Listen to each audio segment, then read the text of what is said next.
Hey you guys, welcome back to our channel.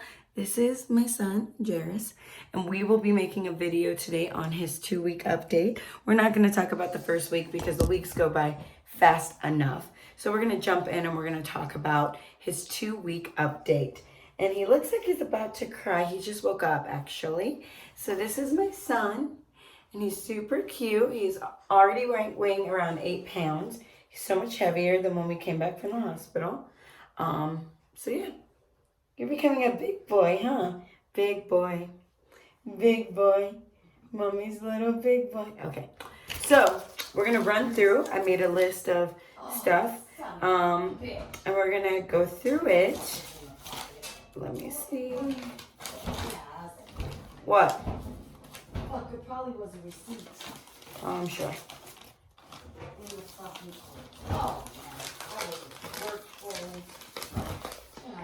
Why are you blaming me?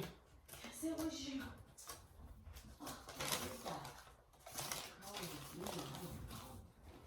Fucking all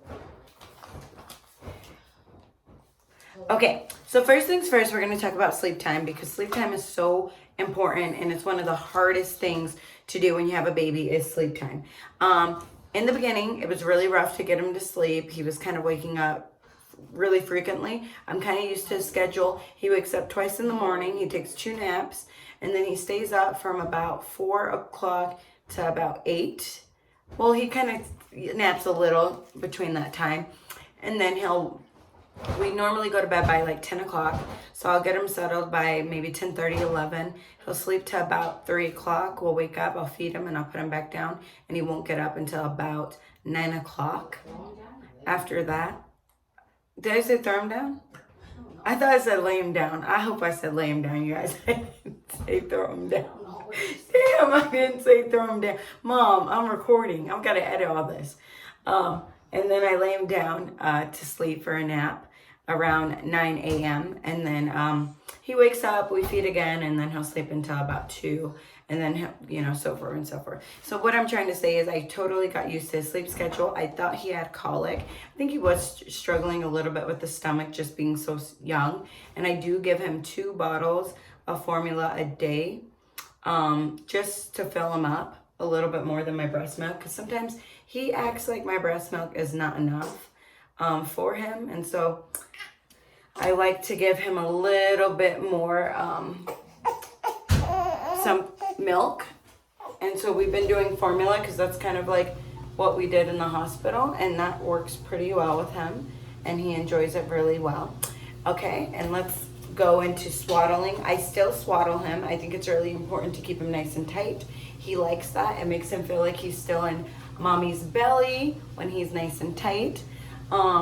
So that's kind of what I've been doing at night, swaddling him, wrapping him up, getting him cozy for bed. And we also use nighttime lavender lotion. His umbilical cord fell off completely. It fell off really quickly. Like I want to say 2 days after I came home from the hospital. Maybe more than 2 days, maybe like 3 or 4. But really quickly it fell off. Baby's been eating a lot. Like I said, I breastfeed and I also give him 2 formula bottles a day. He's definitely super strong. He lifts his head on his own.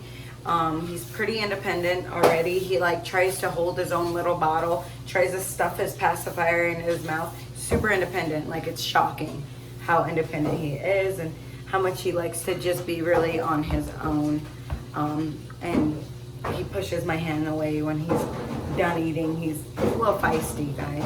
He has a little bit of attitude. I'm convinced that let me shut that door. That babies can have attitudes because I feel like my little one already has a little bit of attitude. Just a little bit. He must get it from his mama and daddy, honestly. He did have jaundice and his birth weight was really low in the beginning. They were really worried about how much he weighed because his blood sugar was really low. So I was having a hard time getting him to latch in the hospital. So that's when I started giving him formula while we were there because I was so tired too. I had a cesarean C-section, which I will be making another video all about my C-section in the second part to my birth video.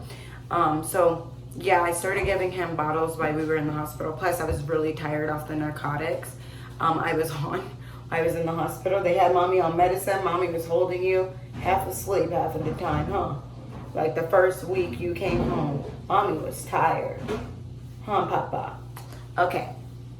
And so yeah, he had jaundice, but a very low level. We didn't have to do the lights, super treatment. His jaundice went away. His eyes are beautiful and dark brown, just like his mom's.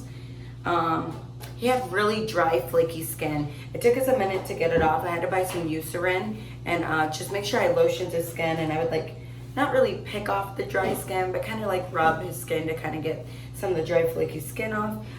He does not have that anymore. His skin's perfectly fine, and he's super handsome. So postpartum health, I am enjoying my baby. I am suffering from a little bit of the baby blues. I mean, I'm not gonna lie. It's a lot more tiring than I was expecting it to be. Because I've never been a mom before, so waking up and especially after like having the surgery and being in pain, but still having to get up with my son because everybody goes to work, so I still have to get up with my son and do everything for him. So basically, I'm on my own majority of the day, which is really cool. But just talking about it, and I want to make a video specifically on postpartum depression and kind of what I went through. What I'm going through right now, because it's still here. I'm not even gonna front, but it's getting better, and it's hard to have time for yourself. I wrote that down, so I just want to say, like, having time for yourself is so hard these first 2 weeks because your kid's waking up constantly during the night. It's tiring. You're changing diapers. And especially moms that went through C-sections and were in pain. I'm still in a lot of pain because my son, when I really overwork myself, like lifting, because I shouldn't be lifting super heavy, but when I'm lifting groceries and then I have his car seat in my hand, and when I'm doing that, I put myself in a lot of pain. I should have probably took an ibuprofen last night, but I just dealt with the pain. Plus this little one, when he gets fussy, he kicks me in my incision, not on purpose. But he definitely accidentally kicks me in my incision, which hurts really bad when I'm holding him and he's fussy and he's throwing his little fit. It hurts really, really bad. So I'm still healing from that, and I can't even dance. Like, I was gonna go take a workshop, and I did like a dance move. I'm still not held down low. I don't know, my doctor told me 6 weeks, so I just have to hit that 6-week mark before I can lift or do anything. He told me I could walk on the treadmill, so I just been walking on my sister's treadmill while I'm here and staying at her house. I'm getting some extra support with the baby. Hi, Papa. Oh, Mommy got lipstick on your outfit. I know, I feel bad. I'm gonna have to wipe it out. Oh, shit. Be good, okay? Be good. Be good for Mommy. So yeah, that's another thing. Oh, snaps. Damn. Hold on. See if I can get it. Okay. Now I'm trying to get makeup on my son's outfit. I'm gonna have to try to wipe the lipstick out of with a little bit of spray. Sorry, you guys, it's really difficult to make a video with your baby, and I don't have his juju, his little pacifier. I've been feeling alone at times. That it really hit the postpartum depression. Like I said, everyone be at work, and like even when I was in the hospital, like my mom still had to go to work, but she would come to the hospital. She would leave to work. She would stay with me overnight, and so she would leave to work in the mornings, and she would like help me out with the baby and change his diaper and stuff while I was dealing with that. She would even tell the nurses, like, my daughter's really drowsy, like, no matter what she tells you, come get her baby, because I'm really independent, and I really wouldn't want the nurses to take my baby. I just would do everything, all my narcotics. And my mom was like, no, you can't keep doing that, sweetie. Like, so shout out to my mom. Thank you for being supportive throughout everything. Me and my son both have butt chins. Especially with me being like so fucking fat right now. God. Let's see what else about the 22nd weeks of being pregnant. So that was like basically it. It was like getting comfortable with the baby at home, more or less. And things got easier. But once we talk about the third week of being pregnant, things got even better for me. So stay tuned for that video, and we'll be right back. We'll be right back. Say bye-bye, Jairus. Jairus, say bye-bye. Say bye-bye. Hold on, let me get my sentence. Say bye-bye. Bye-bye.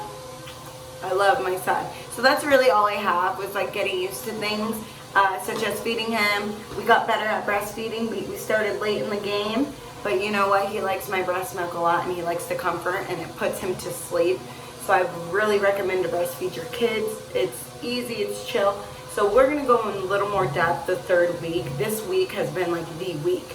I'm talking about like, I almost got him sort of sleep trained. I got him kind of on a schedule like I was telling y'all. I want to go deep into it. I have a little more information for the third week because I'm a little more coherent. I'm not on medication no more, so I'm getting better. I want to talk about postpartum depression because that shit's real. It's real, you guys. It's so real. And I'm going through a lot right now. A lot. But we'll be making a video. The way he looks at me, he's like, my mom is so crazy.